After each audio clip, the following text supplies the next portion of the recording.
Allard's Neighborhood. This is the place where you're entitled to Brad's opinion. And now for your host, Brad Allard. Well, good morning. A nice frigid morning. I had Victoria here who braved the elements. Look at here. Hey, Taylor, I'm a little loud. It's A little loud. a little loud, yeah. I mean, How's that? that's better because I was blasting myself out. Normally I don't mind, hearing how awesome I am, but not that loud. But anyway. Nice. Good job, Taylor. Yeah, okay. But we're going to talk today about the usual city council business. And tomorrow's the filing day, isn't it? The beginning of it. Tomorrow starts filing. Yeah. You'll probably intimidate them. They can't go against the Johnson machine. I don't know. I'm a little intimidated. I'm nervous. Well, we'll see. I'm sure you'll do fine. Just about the process. Yeah. It's And, a little nerve-wracking putting your name on a ballot. Yeah, it is. I admire that. A lot of people like to kvetch and carry on from the sidelines, but they don't put their name on the ballot, and you actually do. And so I always find that admirable that people are willing to serve. And, because you're putting yourself out there and you're putting your family out there, and, most people are going to be okay, but there's a couple always out there that don't play fair and take shots. And so I admire that, but I feel pretty good about your chances. But that's why I think you've done a really, really good job in the city council. I'm not just saying that because you're on the show all the time. I mean, I'm very impressed how well prepared you are, and how much effort you put into being informed on the issues. Thank you. I do try. Yeah. Well, speaking of trying, let's do the sponsors real quick, and then we're going to jump into various things. Thank you, Our Place. I'll be there Thursday. It's always a great place. I want to take just time out for Our Place as well. Yesterday, somebody took a cheap shot at Otto about opening on a day like yesterday was. And there isn't hardly, I don't know of any employer that takes better care of his employees than Otto. And I don't know any employer that is more loyal to them and they are loyal to him, and he looks after them, and he takes care of their personal needs. Like I see quite often, he'll say, does anybody have a car for sale? One of my employees needs it, and that kind of thing. So I really admire Otto, and I'm proud to have him as a sponsor. And not just that, the food's good and The services. food is awesome. Yeah. I told Audrey on Sunday that if she didn't bellyache about going to church, that she could pick the restaurant that she and Dad and I took her to. And so she picked Our Place, and she cleaned her plate. She loves to get the Minnie Mouse pancake and a side of I tell her she has to have some kind of protein. She can't just eat whipped cream and sprinkles. Yeah. But we saw Otto there. The food, just like the atmosphere, everyone that works there is dedicated. I'm sure more than anything, he had continual messaging going back and forth between employees, and anyone who couldn't make it, I'm sure, didn't. No, he wouldn't force them to go out there if it was dangerous or whatnot. Exactly. And so that's why I'm really proud to know him and have him as a sponsor, because when I come out here and I promote him, I don't have to do with an iota of reservation. Right. So it's a good thing. Also, same thing with Wild Cigar. They had the ball games on in the playoffs, including that disastrous Cowboy game. That was ugly. Yes, I know. They didn't even show up. Yeah, they didn't. But they're going to have the playoffs games this weekend, and they have a Super Bowl planned of sorts. Cool. I'll be visiting with Nathan about that next week, getting all the details about their Super Bowl parties and such. And they have... they usually tie it in with some sort of cigar promotion. Some vendor will be there. Sure. So it's going to be a pretty big deal, I'm sure. Neat. Also, thank you to Tiffany over at Local Life. This month's magazine is about healthcare providers and whatnot. And I know they're doing a real estate one pretty soon. Maybe next month. I'm not quite sure. And I know she has a pub crawl going on in March for St. Patrick's Day. It's St. Patrick's Day and Cinco de Mayo, to me, are the two most humorous holidays because you get all these people that, oh, I'm Irish. Oh, no, you're not. Fritz, whatever, or whatever, Swin, you're not Irish. And then you get on Cinco de Mayo, hey, viva, and they're like, you're the whitest guy I know. Any excuse to party. An excuse, right? Audrey's birthday is Cinco de Mayo. And you did that on purpose, didn't you? No, we went on the 3rd to evict her, and she held out because I was fairly certain for the rest of her life she wanted to have a party birthday. Yep. Well, that's just funny to me because it's just how everybody embraces their inner Hispanic on Cinco de Mayo. Hey, I'm all for it.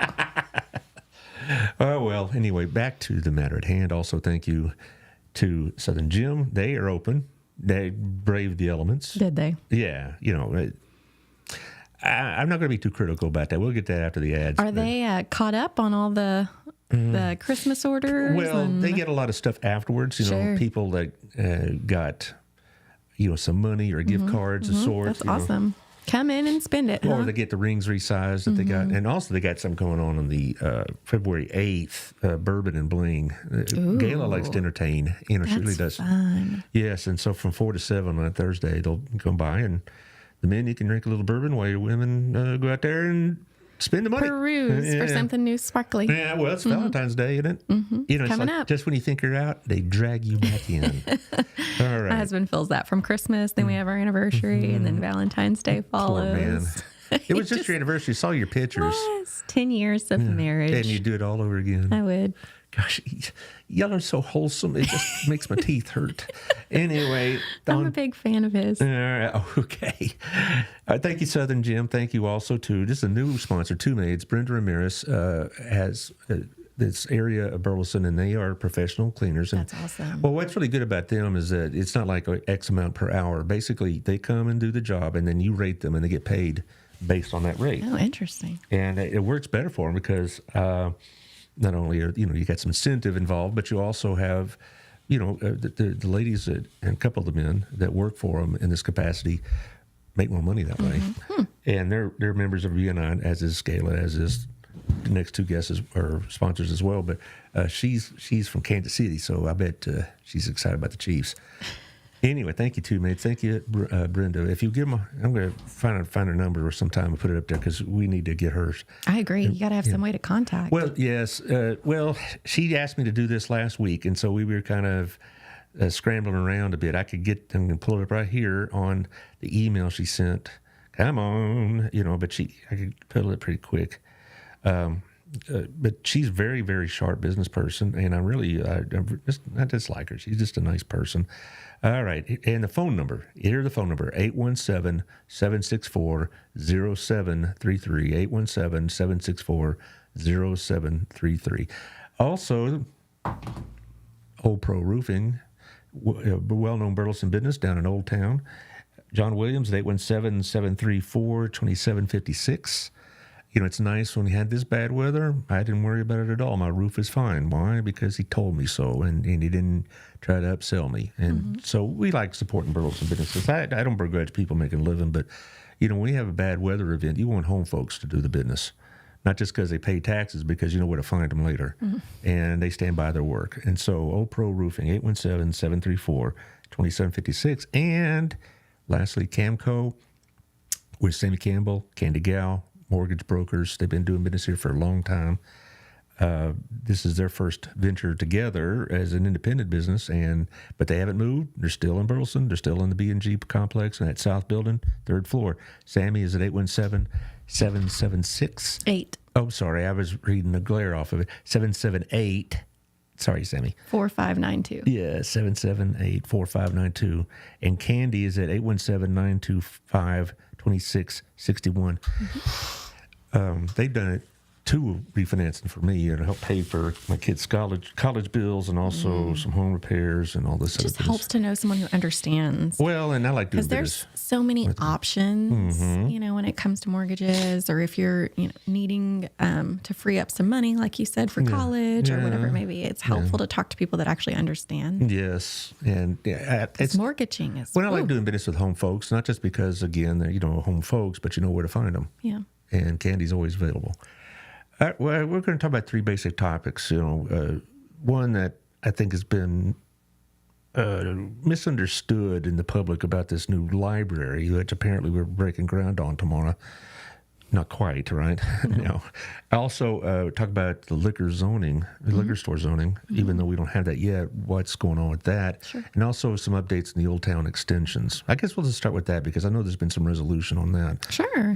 The Texas Bar and Spice Rack, have those 2 issues been resolved more or less? So I believe in the next meeting or two, Texas Brewery is going to come back with another proposal. And Mr. Waddell sent me, he shared a photo of some of his intentions or planned. And I don't know if that's 100% what he's going to do, but I think it looks pretty sharp. And so I'm interested to see it come before council so we can talk about it and hopefully come to a resolution, as you said. Yeah. And then our last meeting, we resolved the spice rack, patio or awning. Yeah, awning and the extension out to the street. The extension. So it's been approved? It's been approved. Okay, see, I was a little confused by that, tell you the truth. I know it's always been there, and I know that... No, it hasn't always. Okay, not always, but it's been there quite some time. Yeah. Okay.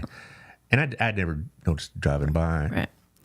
Was the issue the look of it, or is it the process of it? So my understanding is like back in, it's been a few years, maybe early 2021. If you go back in our last meeting, we talked about it as part of that approval. But my understanding is he'd come to the city and shown some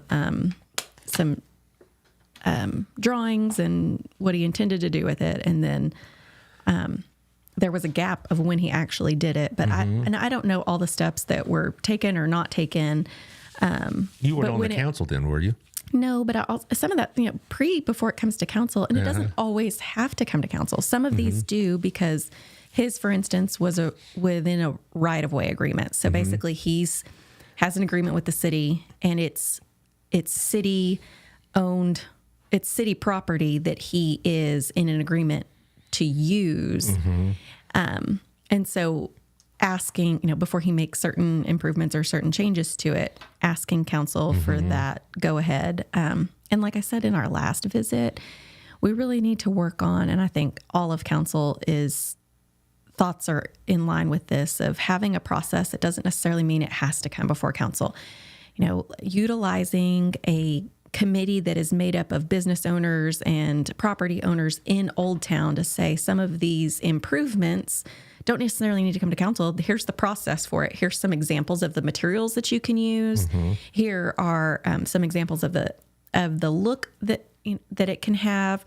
And it goes through a committee of people that actually have investments there in Old Town, and then they approve it themselves. But right now we don't have that process.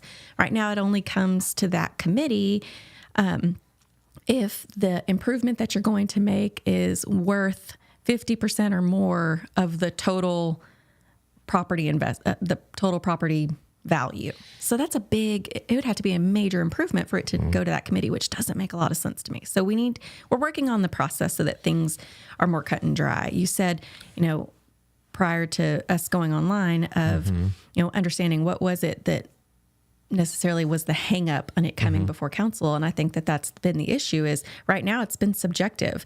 What I think looks good may differ from what Adam Russell thinks looks good or Dan McClendon thinks looks good. Well, can I interject here? Does it really matter if y'all think it looks good according to your own preferences or tastes? I mean, does the city council have that kind of authority to make those kind of judgments? It shouldn't be at our purview. And right now there isn't a process to give any other direction. What I think will be beneficial is, as I mentioned, when there's when a committee made up of property owners in Old Town and business owners in Old Town say, to keep with the look and feel of the buildings and the infrastructure, these are the materials, should you do X, Y, or Z project, that you should use so that it stays in the same, we want it to look like it fits. Right. And while it may not, we shouldn't be so subjective to say, I don't like the way it looks. We want things to look like it belongs in Old Town. I get, you wouldn't want like some big Vegas-like sign at some of the restaurants or whatever, blasting out everything. And I get it, but it just, some of the criticism I read was that y'all were indulging in preferences and we need to get away from that. Okay. It shouldn't be subjective. Well, we need a process, and we're working toward that. But we did get the spice racks extension approved, so he's going to make a couple of changes and put some wood around the I get it totally, but you want to have some continuity and some of your Old Town or businesses, but it just, it lends itself for criticism Yeah, to it sure say, does. oh, well, so-and-so didn't like it Yeah. or didn't like the person. Right. And then, I Yeah. don't believe that's the case here. We but- want the continuity. That's Yeah. ultimately the bottom line. It was not about not liking the business or not liking the business owner. It was nothing to that degree, which would be pretty petty. But Well, we do I have just- to get away from the subjectivity. We have to have a process that way. From here on, this is how you proceed when you want to do any of these types of projects. Well, I'm also thinking of Otto at Gina's Pizza. Sure. He had to go through a lot to get that sign up. And is that really necessary? He wasn't planning on having Well- some gaudy piece of, Right. flashing lights and, sirens. He just wanted to change the sign. Well, as part of our code, we say, what areas can have those pole signs, and he's not in that area. So what he came before council was, hey, this location already has a sign. I just want to replace it. So council is put in the position of, and actually we had something very similar in our last meeting. There is a billboard on East Renfro. And it's right there at, the little bridge that passes over that creek where the apartments. There's a couple of, I don't know which one you're talking about. Yeah. So we don't allow billboard signs within that area. We don't allow them within the primary limits of our city. Okay. Except for 174. And I think that's already there can't be any new ones basically. It's grandfathered in. It's grandfathered in. Right. Okay. So that's another example of this billboard sign already existed. And because TxDOT's preparing to expand, there have been plans to do things with East Renfro 3391 for a long, long, long time. Right. And so they're starting to collect the right of way, make sure that all their ducks are in a row so that they can start, engineering and planning for that expansion. But with that, that sign needs to be removed out of that location where that road will expand into. So they came to council. And similar issue of we're not going to approve, it's not our intention to approve new billboard signs, but we were posed with the question of this sign already exists. All they're asking to do is locate it across the road. And, Dan said it best of this isn't, I don't necessarily want new signs and I don't really care for the billboard sign, but they're faced with having their continued business or not because TxDOT's extending into that. That's out of their control. Right. So we did ultimately end up approving the location to the other side of Renfro, but I would have voted the same way. Yeah. I mean, it's there, it exists. It's not adding, it's not subtracting. It's just relocating to the other side of the road. It was not their intention to relocate it. They were told to relocate it or take it down. We understand that it advertises local businesses. well, yes, I see. In fact, the owner of this building we're in, Jonathan, is advertises Yeah, he's a been lot on there it. before. Yeah. You're absolutely right. Well, right now it has that power sports stuff. So, Well, I'm glad to hear. This is the kind of stuff I'm glad to have you on the show because I like to hear the inside story about what's going on. I never thought for a moment that you or anybody else on the council was using their position in this old town business in any other way but in the interest of the city. But, sometimes people react emotionally on Facebook or whatever else. And I'm glad you're here to explain it because it sounds like, everything is above board and done properly, even if it was like most government activities, a grind. It really is. and I do believe it's our intention to do things that No, I really to I do it believe right. No, I don't. And we're all acknowledging there's some kinks in the system that need to be worked out. Let's get it fixed. And I think we're all eager to do that for the benefit of all the business owners in Old Town and the patrons. I mean, we don't want confusion of, oh, well, this business got to do this, but this business doesn't. And it shouldn't be subjective like that. We've got to have a process and make it clear and clean. And there's ultimately these things, some of these shouldn't be coming to council. Larry talked about that in a previous meeting of this isn't a decision he believed council should be getting. It's getting in the nitty gritty. Right.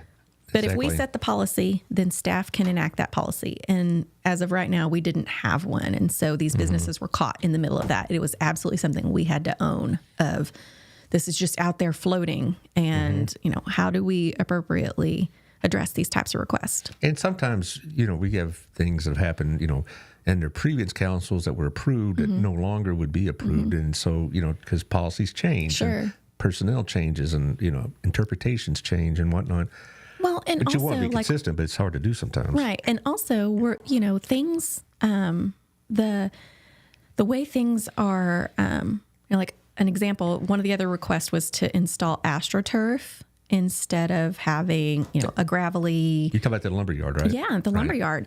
Well, so that's something I believe we need to revisit in our code is, that we've learned from the plaza that AstroTurf looks nice. It can be well maintained. It has a lot of benefit to keeping something looking clean and nice, sharp. And so it makes better upkeep. better upkeep. And so, while that may not have been something we considered 20 years ago, maybe the product has changed. Now we know this works. And if it fits a business, to make that upgrade, then maybe that's something we need to add as an option, instead of it being a process of go to council, ask for their subjectivity on whether they think AstroTurf will look good here or not. We already know it works well here. Well, we would be, speaking out of both sides of our mouth if we said, oh, it works for the plaza, but it doesn't work for your business. That doesn't make sense. Yeah. Well, I do miss Moon Tower, but I understand that lumberyard is a pretty nice place to go. They did a very good job. I heard it's very nicely with the improvements done. to it. Looks sharp. Yeah. I think the AstroTurf's going to look even better. Yeah. Well, and I always wondered how long Moon Tower would be able to last because I know how expensive property's getting down there, and the owner is probably, made could have been of money on the sale of that, but there you are. That's free enterprise. But I guess this is a good point to segue into another zoning type issue, and that's about the potential for liquor stores. Now, we don't have them. Obviously, we don't allow them. Package liquor stores yet, if we ever will. But you already went ahead and zoned. Well, we want to be ahead. We know that the petitions are going around to get this on the ballot. And there's even been confusion about that. The item that could potentially end up on our ballot is for off-premise consumption, which is a liquor store fronts. Right. Or purchasing and being able to consume not on location, so not a bar. Right. And I think that's some people thought that's what you're bringing in, right? And I've told no, it's strictly off premise like Total Wine Specs or whatever. Any so we're trying to get ahead of that because there's a good possibility if they collect the required amount of signatures and they have to be City of Burleson voters. If they collect the required amount, then it automatically goes on the ballot. Council, the only purview we have is to say where that election takes place. And as of right now, I think we're leaning toward the sub courthouse because they have a dedicated voting space. Very convenient. It's convenient. You can there's a lot of parking. You've got elevators, easy access in and out. People know where that location is. So I think it's really important to voters to keep that continuity. In March, we're going to have primary elections. So they'll already know to go to the sub courthouse. And so it'll just be more beneficial to citizens to know you go to the same place that you went for the last election. You go to the sub courthouse to vote. But if they get the required amount of signatures, it's going on the ballot. And then it's up to the voters to determine whether or not they're going to allow that to pass. But we need to be, so basically the state says every type of business needs a place to go. And there has to be some zones where it's allowed by right.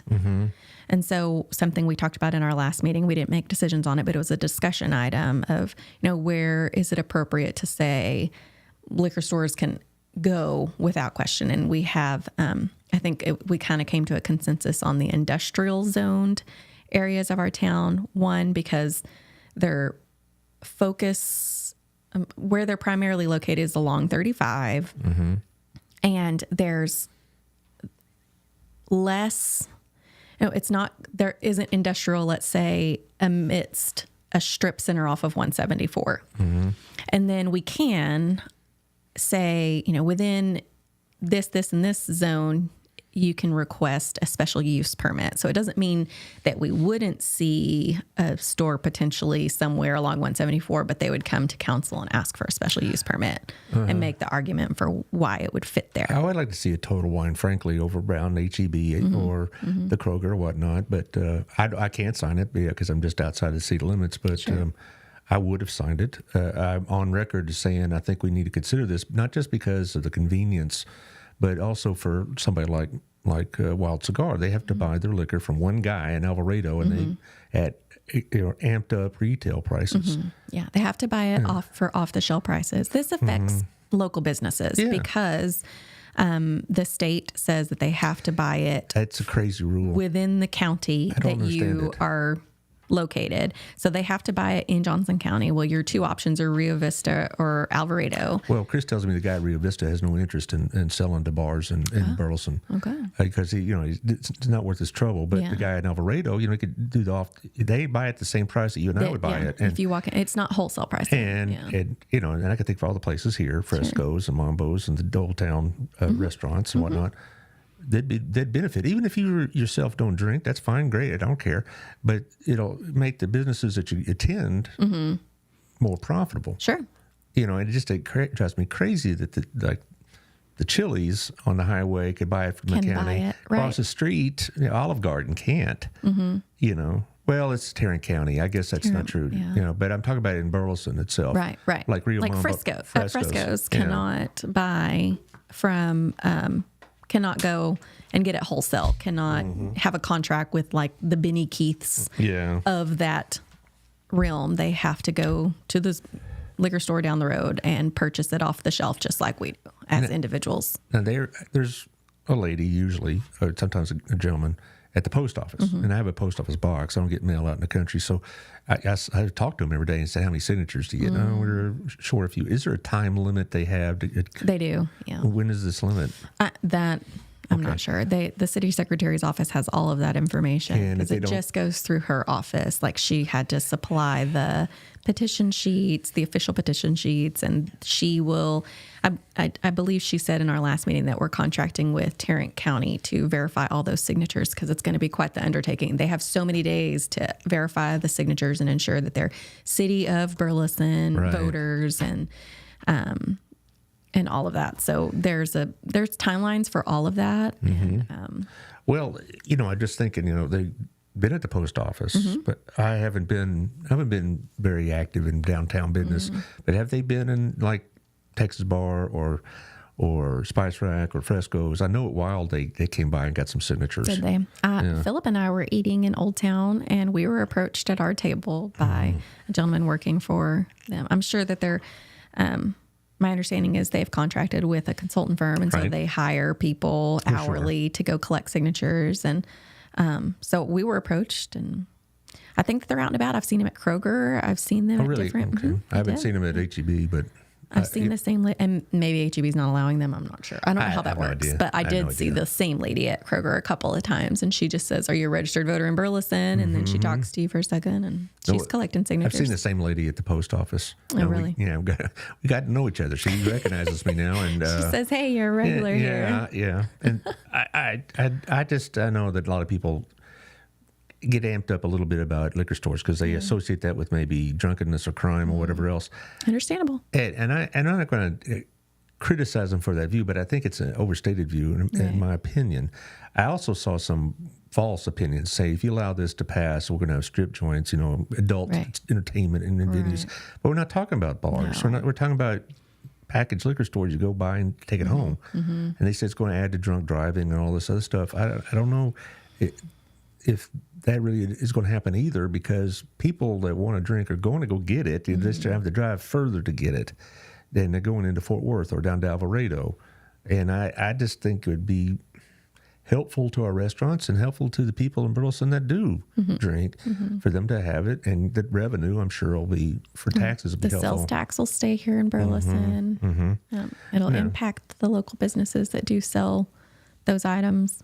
Have y'all, this is off the topic, and I didn't bring this up to you beforehand, so I'm going to blindside you a bit, but I drive by every day now on Renfro. There's a cannabis shop. Do y'all get a lot of requests about that? I'm not sure. You did not know that? I mean, there's a CBD shop. I know that there's a few of them around town. I think it's just retail. So we don't necessarily hear about it at council. And I don't know at all what the process for approvals, like if they have to go to city secretary's office or any of that. It just had struck Robin had never noticed it before, and we're driving to church and hey, that's a cannabis shop. So what's been there about a month now? Well, there's one in the Target shopping center too. Well, see, I haven't even seen that one. Yeah, it's kind of nearby the pet store. The one that I have that I'm referring to when I first moved here was a video store. Oh, I know exactly what you're talking about. Yeah. And then it went across the street, and then it became various things. It was a beer and wine store. It was I think it was like a karate dojo, and it was also it's on that space. It used to be Bennett's, now it's Room for One Stop, and that surprised me a little bit. But then again, I've been to Chaz's farmers market, and last time I went, they had 3 CBD related businesses, oils and whatnot. And, yeah. Something I don't know. I'm an old timer, it's like when I think of CBD, I think pothead hippies, that kind of stuff. But they tell me that there's other benefits to it, so they'll have to educate me on that one because, I don't know. But anyway, I'm not going to ask you. Well above my head. I'm not sure at all. Too, I don't know any of that stuff. Yeah. But anyway, and this is that one issue, though, that I think has been misrepresented, and that's about this library proposal. From what I understand, what was proposed was like a 10-year plan. Even more than that. Yeah, that's if you put it on express. I mean, these things take a long time, but it would be a combination of city hall and library, and potentially, potentially. And you read it on the comments, you think that we were already on the road to making this happen, and we're ways away, really far away. Yeah. So it is not in our capital improvement plan, and we have to have capital improvement plans for planning purposes. We plan those out 5 years in advance, and then there's also a 10-year plan. It's not in our 5-year plan to have a library expansion, a library rebuild. It's not in our immediate plan. And there was a master plan that took place to say at complete build out of your entire community. So that's over 100,000 in population. This is the ideal facility to serve that number of citizens. Or according to census, we're not even over 50,000 yet. But I thought we broke that. The COGS numbers, the Central Council of Governments numbers, have us at around 51,000. But for government purposes, like as far as federal grants and things, we're still in the 49,000 I area. remember Ken Cheddar was upset by that because we were so close. There's good and bad to it, right? Once we surpass that 50,000, then we get, as a city, have different requirements. We fall into different buckets as far as funding goes. So there's good and bad that comes with that. But for all intents purposes, we have less than 50,000 in population. And this master plan is planning for at complete build out, which is really important because we want to know across the board for all of our facilities that we have in the city of Burleson, what will we ultimately need to serve this city and a community as it grows. And we don't want to put ourselves in a position where we're building something and in 5 years we've outgrown that and we need to build again. But, since it's been really nice since it has become public that the library board discussed this, and it will come to council at our next meeting to start having the discussions of, what does our future library services look like? How are we going to serve an ever-growing population? And where is the best fit? Is the library's location? And I've had some really good conversations with citizens about this as far as like their disagreements as far as relocating the library, because then is it potentially moving away from the community that needs easy access to it, that can walk to it? If we move it to an area that's growing and new, will they need all the same services? And will they be able to drive versus needing to walk to a library? The library provides so much more than just books, and they have classes there. You can check out camping gear, you can check out crochet materials and keep whatever you create. You can check out, I think baking molds and things like that. It is just such a tremendous resource to this community. And they offer the things that they hear that people want to offer. They're responsive to the community that they're serving. But we are just in the beginning talks of we know that the library has outgrown the current space that it's in, especially as far as meeting space goes. They have, I've been taking my kids to these once a month. They have they bring in professionals from either Texas AgriLife and different areas of specialty to support families. And they'll put up like little stations, and the toddlers can work through while the professionals speak to parents about whatever their topic may be. Like maybe it was someone that talks about, healthy cooking at home, and do you have the resources that you can do that and provide for your family in that way? I mean, the library is constantly trying to connect families and citizens in our community with information. And so that I used to take my kids to that. They would do all kinds of little workshops for kids. And at the same time, they're connecting parents with something new, different, some kind of information to help educate them to be more empowered as parents, whether that's on nutrition, whether that's on health, whether that's on physical, doing things as a family, as far as like biking and hiking and different things like that. Well, I just read a couple of things that really kind of stuck in my craw. They said, do we even need a library? Isn't everything digitalized? I'm like, yes, you need a library. Yeah. When you're thinking about all the additional things that they bring, they say, hey, this opportunity is coming, either a speaker on a particular topic. They bring in authors from all different types, whether it's fiction, nonfiction. They introduce a lot of neat things. They have a garden, and they do once a year with Keep Burleson Beautiful and a couple of other partners. They come out and like set up a whole like interactive nature. There's so many possibilities at a library. They're just so much more than books. Sarah Carlson says, and you're building relationships here. The programs also allow people to connect with other people and build friendships and community. That's exactly right. Absolutely. For most towns, the library is a central point. That in the high school, that's in smaller Texas towns. Those are your center of communities. And the idea that we don't need a library because you could get it online is just nuts, because we already are isolated enough by social media and internet and all this, that the library, you go in there, and yes, I think books are important. This is just what I've been reading. Books are making a comeback because a lot of people are finding out that, reading it off the screen just isn't the same as holding it in your hand. Yeah. And that's my opinion, always has been. But I think we definitely need a library eventually. But what got to me was there's 1,000 steps before you even get to a bond issue, and you're on step 5, and so it's going to be a process. Yeah. And all along the way, the citizens will be a part of this process. It's not going to be something that a city council now or in the future decides in a silo. And what it looks like, where it's located, all of this will involve citizen input the whole way through. But it's important to know, like I said, from a study that tells us at complete build out, this is the ideal type of square footage, what types of resources you would want and need. Like right now we have a 3D printer. Anyone can go in and use the 3D printer. I think you just pay for the plastic or whatever it is that's melted to create it. But knowing how big 3D printing is becoming, we'll need a bigger 3D printing machine, that type of stuff. Like, what is all the equipment that will be utilized, and what do you have now that you need more of or less of? What do you not offer that you could?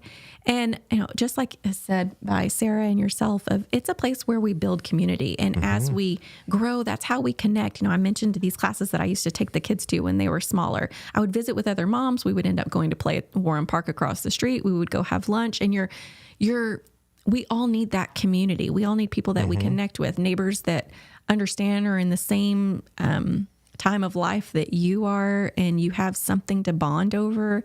But there's been so many neat things I have learned from the library as far as bringing people in or bringing opportunities to the community that wouldn't exist otherwise. We have an awesome library staff.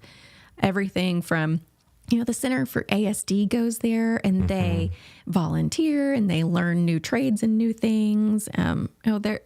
There's youth that work there on on the evenings and weekends. They have so many resources for teens and young people, craft nights, and they just introduce the whole community to a whole world of other things. I could tell you're very enthusiastic about the library. I love the library. Well, I was but it's also been a saving grace. Not only did I spend time there as a youth, but as a mom. That I think I said in our last visit, the first place I took Oliver, he was 2 weeks old. Audrey loved going to the library, and that's where I felt safe to take. Like, there's not a lot of places that want a mom with her 2 little babies, right?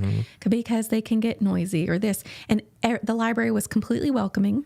Audrey went and grabbed her Minnie Mouse that she liked to read to, because you can take those big stuffies to the little reading nooks. Well, Oliver was 2 weeks old, and I thought I could handle this, and I couldn't. And he starts losing his mind because he's ready to eat, and sister wants to read to Minnie Mouse. And I start crying, Audrey's crying, the baby's crying.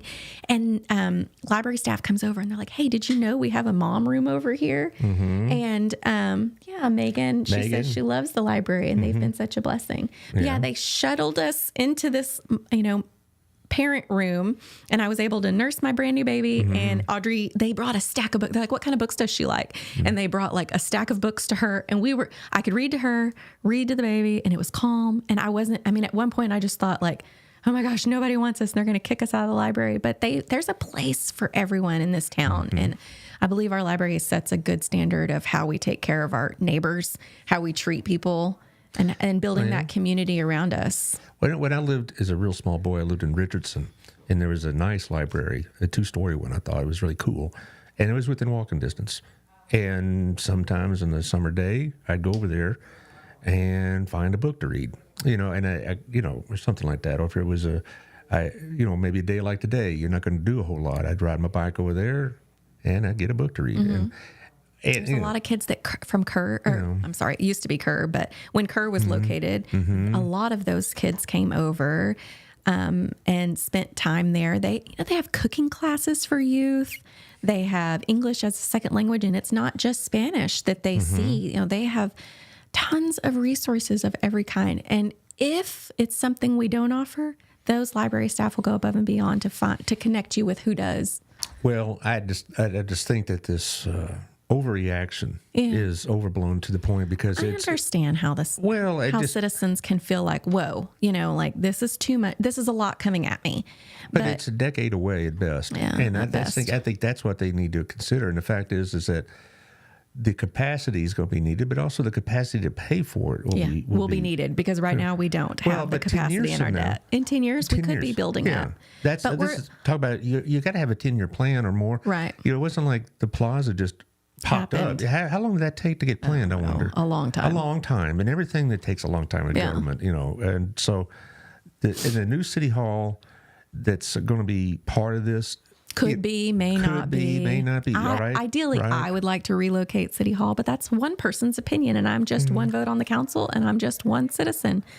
I don't believe that that's the highest and best use of that land where it currently sits. Well, it'll be sold in a heartbeat into some private enterprise, and they make a lot of money from it. Sure, and who knows what it could be. It could be so many things, but maybe it doesn't get relocated. I don't know. That's up to the citizens to ultimately decide. Sarah says, residents are being told that their taxes are going to skyrocket overnight to fund this library. Can you explain why this won't be what happens, specifically because of the Senate bill that limits how much taxes can be increased each year? I know a little bit about this. You can only raise them like 3.5%. That's how much of the growth we can capture. Right. So, and anything higher than that has to go to the voters to even approve a tax rate. All of this, anything we do has to involve voters. Every decision that we're making, whether that's going directly to the ballot or in surveys, there's nothing, we can't do anything without the citizens knowing about it, hearing about it, seeing it on a ballot, voting on it, not voting for it, whatever it may be. We're limited as far as how much we can raise our tax rate. And it is not of anyone that I'm currently serving with interest to raise our tax rate. I can just imagine a couple of guys on there that would have a heart attack before they want to pass a tax increase. I don't think the mayor would be on board with that, and probably none of y'all are on board with that. But, what gets to me is that, first of all, would it cause your taxes to skyrocket? No. And they're acting. Some people are doing this. And I have to say, I think they're doing it intentionally. They're gaslighting people, thinking that you're going to know your next meeting, you're going to vote this thing through, and boom, next year's tax bill will be through the roof. Right. We None can't of do that that. None of that can happen. Can't. And as I mentioned, that capital improvement plan, that's also that 5-year plan. That's kind of like your proof of how you can even argue for your tax rate to stay the same if it doesn't drop and that kind of thing. Like you have to show where you're intending for the next 5 years to invest your funds, or, if you can't make a good case for where your money's going, then we can't keep the tax rate even where it is. It will automatically go down. Does that make sense? So, that makes sense. But so there's we can all say, based on this 5-year plan, okay, so you have your current expenses. We know what this year's budget is, and then you'll get supplemental requests, and in order to be able to accomplish these things, but in order to be able to capture that additional growth on top of what you currently captured, if that's 1%, 2%, 3%, you have to show where you're intending for that money to go. And that's part of that capital improvement plan of like over the next 5 years. That's how we pursued the bond package. These are the road projects we need. This is the facilities expansions we're looking at, which included the PD expansion and Fire Station 4. So in order to accomplish these, this is why our tax rate needs to be at this level, or this is why we need to capture an additional 2%, 3%, whatever it may be. Well, I'm thinking like the City Hall, located as it is, if y'all moved it to maybe off the main track, you could privatize that, sell it like you're doing with that piece of property right next door to it, practically where the old church was. That would benefit the city, but you're going to need more room. It's like the school administration building. They're on top of each other. Right. They're in portables. Yeah. They've cannibalized a storage space to make more room. And I have no idea how they're going to address it. I've heard nothing about a new bond, but even if y'all said next week, let's do this. Yeah. We're talking years of, first of all, you'd have to get that bond together and you have to promote it, and that won't be easy. Yeah. And then you'll have to, the planning and the engineering and on and on and on. It's like all I saw was, here is a wish list almost. This is what we think we might need in a decade. And you have people saying my tax is going to go up tomorrow. I just think that's why I'm glad you're here to refute that. And people need to know this is what city councils do, is they plan for the future if they're any good. That doesn't mean everything you'll plan for is going to happen. Going to happen, yeah, right? But you got to. It's like the liquor store thing. What if it doesn't get the signatures, or it gets voted down? Well, then it doesn't come to the voters. And then boom, But at least if it does get passed, we've covered we're prepared to say these are the areas of the community where we will be okay with them going, because whether or not we as an individual approve of that passing or not, we still have to, as a city, be prepared for them to come in. Well, if I could toot my own horn, I wrote an article for Cody O'Brien's It was well said. Thank you. Yes. I appreciate that. Sometimes I write better than I speak, but I wrote that for Cody. I'm going to be doing that like on a bi-weekly basis or something like that. And I said to him, this is what city councils do. And we need to be able to, react. I'm not saying that people don't have a right to express their opinion, but they should be basing their opinion on what's going on and not what they want to think is going on, or they are trying to provoke a reaction or whatever else. This is just something that city councils do, is they plan for the future. And if that future doesn't come to pass, well, yeah, you spend a lot of time planning, but who can control events? But it also, if we know the growth is coming at us, let's be prepared and not let the growth overrun us. Let's be prepared for what that's going to look like and have a handle on it. And I think that, like you're saying, that would be the council's job to look ahead and think through some of these that are coming before us. Yeah, and I'm glad you're doing it. I just want y'all to be accurate. It's not happening tomorrow. It's not happening the next year.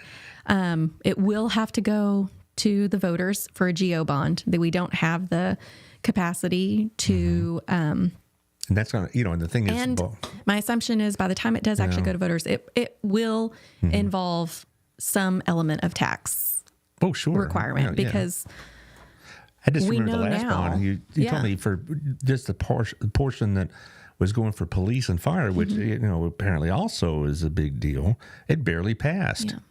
I mean, what you said 9 votes. I thought it was like 20, but I know it was like within a very small margin. It was a small margin. And this is for police and fire. Right. So the public safety bond passed narrowly. The streets package passed with a lot larger numbers because we all know we're driving on the streets and we want those fixed. And yet, y'all got criticized for not fully giving every dollar, the $52 million. Instead, you settled for the $48 million. And some of y'all got criticized as being not pro-police. And I thought that was ridiculous. You give them more than what they asked for, and you're still being criticized for not being supportive of the blue and all this other business. And the vote on that was, healthy margin. I believe it's 5-2, and the two that voted really were just saying, let's look at it again more than anything else. Not that we're just going to automatically give them the more money. But, from what I've seen on the votes, most of y'all's votes are almost unanimous most of the time. The majority of our votes are unanimous. And so I just think we have really good discussions, and that's good. Right. Yeah. We have a really good council right now, and the best part is we listen to each other. We all bring a different perspective. We all have different backgrounds, and we can talk through things and come to a consensus. Maybe we have a different view of how to get somewhere, but ultimately I believe we're all serving because we want to make this community better. And we have the heart for serving, or we wouldn't be there, because it's essentially a voluntary job. That's true there. But we have a big responsibility there's only so much money. And, without enormous tax hikes, we can't, we have a long wish list of things we would like to accomplish. And a lot of that is roads right now. And I believe it's a priority for pretty much everyone on this council of how do we free up more dollars to accomplish more of these road projects. The infrastructure really needs to be addressed. We understand we kind of drug our feet over the last couple of decades on keeping up with appropriate maintenance for these roads and building new roads, new outlets to get traffic off of 174. I would say that that's a priority of this council, and we're really going to make every effort to address that. Does that mean some other things will fall down the ranks? Absolutely, because we know we got to have the streets to get places, and we have to alleviate some of the traffic on 174 and some of these other feeder roads that are equally getting torn up because of the heavy load of traffic that they never were built to anticipate. But we're doing right by the citizens for having these studies, for planning out master plans.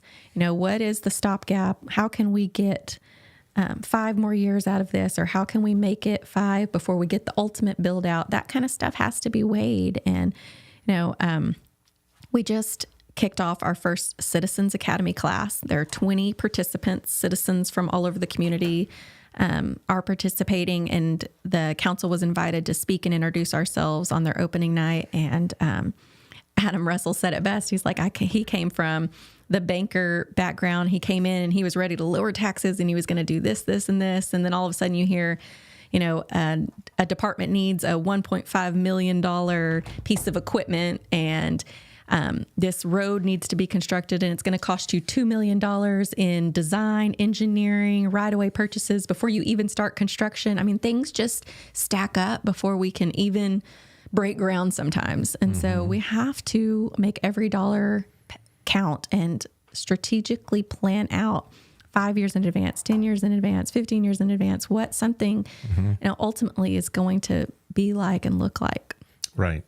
And if I could, my closing statement on this is that people who really are interested in this need to know the facts. Sure. And by knowing the facts means, watch the council meetings on stream. That may not be really exciting viewing, but before you spout off an opinion based on what somebody else said on Facebook or whatever else, you need to come to the source and ask. And also the fact is that, think about it logically. We're not going to do a project of that magnitude in 90 days. It is going to take at least a couple of years.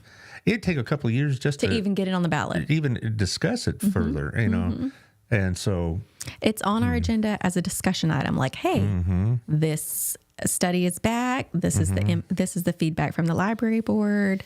And then there's a lot of iterations and reiterations that are going to take place, and the citizens will be involved all along that way. And I encourage all these citizens that have something to say about it. let us know. Come to those public meetings. Well, I've been involved in this similar kind of capacity many years ago when they were doing the bond that ultimately led to Centennial High School. And what Centennial looks like now is pretty close to what we were talking about, but not exactly. Sure. And so we're talking about changes were made, and it was a long process and a lot of planning involved, and on and on and on. And the school, I don't know what percentage of it actually came to pass as originally proposed, but it wasn't 100%. There was a lot of modifications and a lot of things that had to be considered. A lot of things that we didn't consider came up, that like traffic and all this other stuff. You had to consider that now. On and on and on. So, guys, we got a long, long way to go. And this is what city councils do. And we should be glad that y'all are taking a long-term view as opposed to, so, well, I only got a year or two of my term left. It's somebody else's problem. That's what happens. Let me push this through. Yeah, that's what happens in national government too often. You know, it's somebody else's problem. And y'all are thinking 10 years in advance, and I like it. We're about out of time, so tell us what you want to know.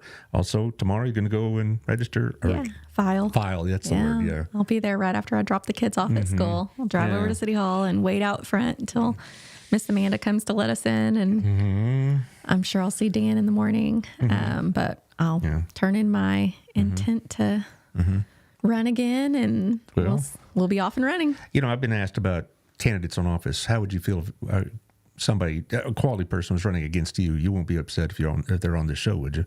No. I didn't think so. I want to make that clear in public. See, I think that anyone that's running, we should get every opportunity to hear from them. I agree with you mostly, but if we had a candidate I thought was not running for the benefit of the city or running for other, for grievance or whatever, this is my platform. I'm not going to give it over to somebody that's trying to be elected to a position that I don't think is going to be good for the community. Now, it doesn't mean, I always said it's not will I vote for him, it's could I vote for him.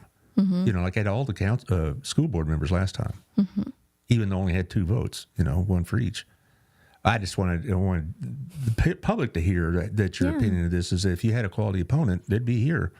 And how much I support you and how much I think of you. So I just wanted the public to know. Absolutely. I encourage anyone who's intending to run for any of the places to come visit with you so that we can hear from them, what their thoughts are, what they'd like to see. Well, I just got some static last election because last city council election, and I just like, you guys don't understand. This is not National Public Radio or whatever. This is Allard's neighborhood. But most of the people in the last couple elections have been quality people. And so I hope they use this as a forum to hear what they have to say. But I know how strongly you feel in the democratic process. You always have, and the idea that your opponent be on here doesn't mean anything other than this is their opportunity to tell the voters what do you think. Sure. I'm a little dry today. It's all okay. It's all this in the air. Yeah. Anyway, thank you for being here. I appreciate the opportunity always. And we'll book up time for February we'll see what we have going on. We'll be in the thick of it then. When is it over? Like the 16th, something like that? I think February? Filings ends, and then there's a write-in period. And I don't know, Miss Amanda's really good about emailing all the candidates what the timeline is and when we need to get stuff in and that kind of stuff. My hope is that people that file, that are serious about running, they don't wait to the last day.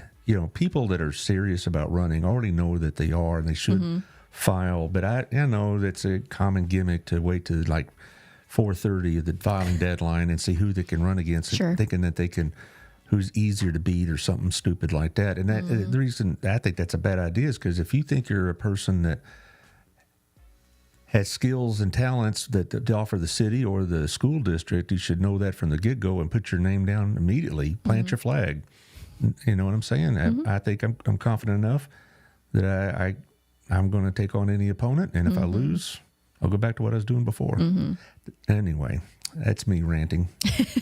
Well, I'm really hoping that this election season is devoid of rancor. I thought the school board elections were really a good example because we had 2 seats, and I saw like Shandy and Dallas and Caleb Mitchell together at one time. Several times. And they were so cordial to each Cordial, other, and yeah. a lot of good feelings between them. And Dallas has done a great job on the think so, school too. board, and so it's just that's what it should be. Yeah. All right, Taylor.